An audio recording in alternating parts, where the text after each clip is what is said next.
Will the good senator from New Jersey yield for a question? My mom would be so upset with me, my Aunt Marilyn, my Uncle Butch, my Aunt Shirley, all the people that are your constituents, not mine. They would be upset with me if I didn't yield to you for a question while retaining the floor.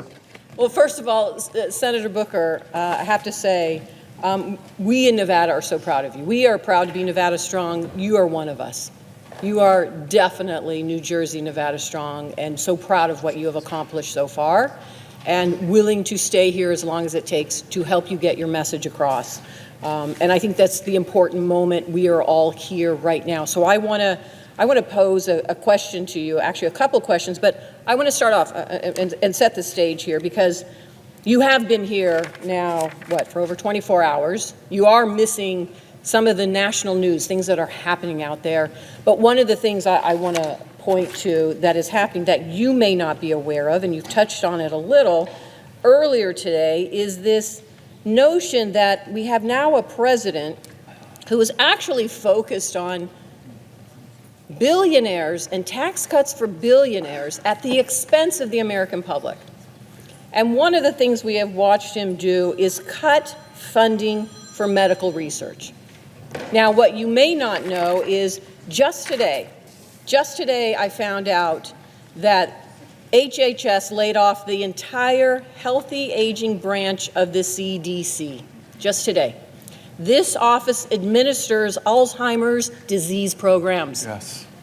And it oversees the funding from the Bold Infrastructure for Alzheimer's Act, and it is a piece of legislation that I was so proud to partner with Susan Collins on.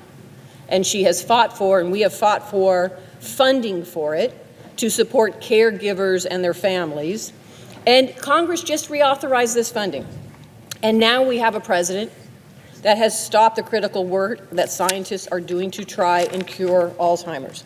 And I bring this to your attention, Senator, because like you, and I think like all of us, there are personal moments in the work that we do.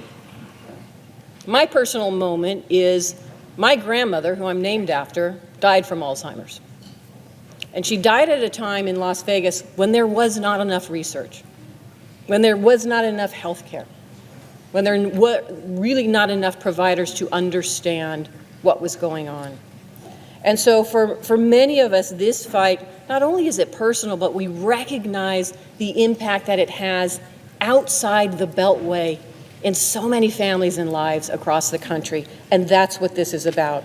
In Nevada, as of 2023, there are 49,000 people, 65 and older, are living with Alzheimer's, and that's projected to reach 65,000 this year.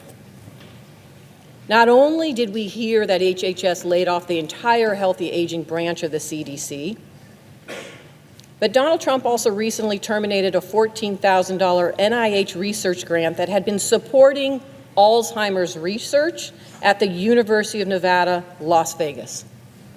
And he's continued to cut the grant for essential research for so many reasons.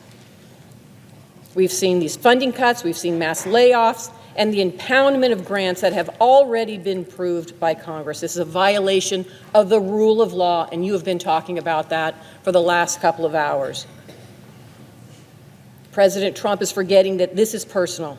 It is happening to so many families. So my question, Senator Booker, to you is, what do you think families and caregivers of those impacted by Alzheimer's, how they are feeling about what is happening right now?